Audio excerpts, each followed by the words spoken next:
शोधिसी मानवा रावळे मंदिरी, नांदतो देव हा आपुल्या अंतरी. रावळातच नव्हे तर भगवंत हा चराचरात वसलेला असतो आणि अशा या भगवंताला पाहण्यासाठी, ओळखण्यासाठी सद्गुरूंची नितांत गरज असते. सद्गुरू ही अशी शक्ती आहे जी मानवाच्या अंतःकरणातील परमेश्वराच्या अस्तित्वाची त्याला जाणीव करून देते. सद्गुरू हे ज्ञानाने समृद्ध असतात व ते भव्य कल्पवृक्षासम असतात. ज्याप्रमाणे कल्पवृक्षाच्या छायेत बसणाऱ्या व्यक्तीस इच्छित फल प्राप्त होते, त्याचप्रमाणे सद्गुरूंच्या सहवासात त्यांच्या छत्रछायेखाली शिष्यास आध्यात्मिक दृष्टीने इच्छित फल म्हणजेच आत्मउद्धाराची प्राप्ती होते. असे अनमोल प्रबोधन श्रवण करण्याची सुवर्णसंधी लाभली कर्नाटकातील भाविकांना.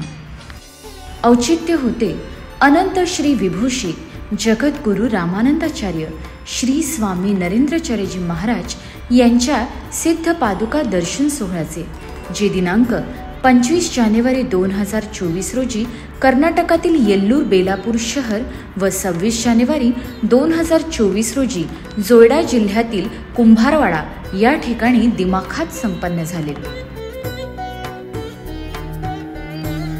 दोन्ही कार्यक्रमांच्या आदल्या दिवशी येल्लूर येथे श्री व सौ लक्ष्मी दिलीप सुभानजी आणि कुंभारवाडा येथे श्री व सौ चंद्रकला रविशंकर डेरेकर या यजमानांचे भाग्य उदयास आले होते, कारण परमपूज्य जगद्गुरू श्रींच्या दिव्य पादुकांचे आगमन त्यांच्या निवासस्थानी झाले व श्रींच्या पादुकांचा मुक्कामही रात्री तेथेच होता.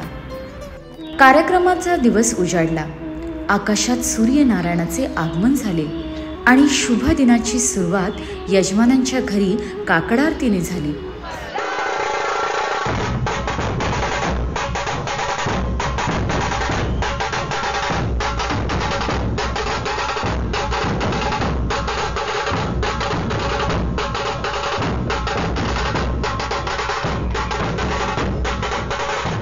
अतिशय दिमाखात आलिशान रथातून वाजत गाजत परमपूज्य जगद्गुरू श्रींच्या सिद्ध पादुकांना व प्रतिमेला कार्यक्रमस्थळी आणण्यात आले.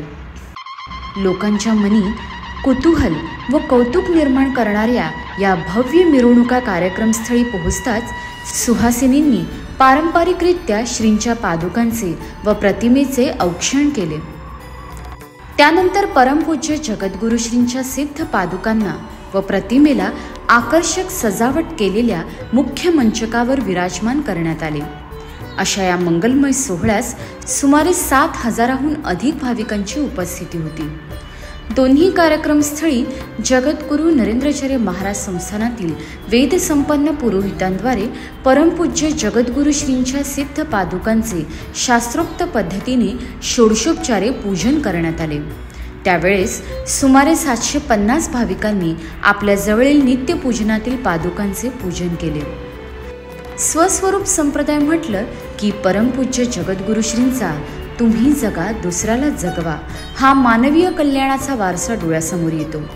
मग नेहमीप्रमाणेच या सोहळ्यात देखील दुर्बल घटक पुनर्वसन योजनेअंतर्गत 11 गरजूंना येल्लूर येथे शिलाई मशीन्सचे तर कुंभारवाडा येथे 200 गरजू आणि होतकरू विद्यार्थ्यांना स्कूल बॅग्सचे विनामूल्य वाटप करण्यात आले. या कार्यक्रमांसाठी राजकीय आणि सामाजिक वर्तुळातील अनेक मान्यवरांनी हजेरी लावली. यानंतर जगद्गुरू नरेंद्रचार्य महाराज प्रवचनकारांचे सुश्राव्य प्रवचन संपन्न झाले.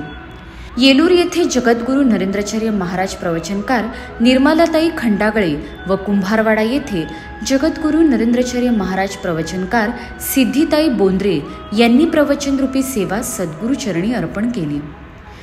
विज्ञानाला जर अध्यात्माची जोड असेल तर मोक्षाकडे जाणे सहजच सोपे होते. हे सर्व समजून घेऊन या दोन्ही सोहळ्यात 148 भाविकांनी उपासक दीक्षा घेतली. या पश्चात सर्वांचे लक्ष केंद्रित होते ते म्हणजे परमपूज्य जगद्गुरू श्रींच्या सिद्ध पादुकांकडे.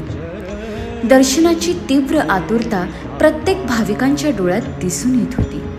पण आपल्या परमपूज्य गुरुमाऊलींना शिस्त किती प्रिय आहे हे लक्षात घेऊन सर्वांनी रांगेने परमपूज्य जगद्गुरू श्रींच्या सिद्ध पादुकांचे दर्शन घेतले. श्रींच्या पादुका दर्शनाने सर्वांच्याच चेहऱ्यावर समाधान, प्रसन्नता व शांतीच्या छटा दिसून येत होत्या. प्रत्येक गोष्टीला आरंभ असला की शेवट हा असतोच. सूर्य मावळतीला निघाला आणि ह्या सोहळ्याची सांगता निरुपार्तींनी झाली. या आनंदोत्सवाच्या आठवणी घेऊन भाविक स्वगृही परतले आणि श्रींच्या पादुका देखील पुढील कार्यक्रमास मार्गस्थ झाल्या. श्री गुरुदेव.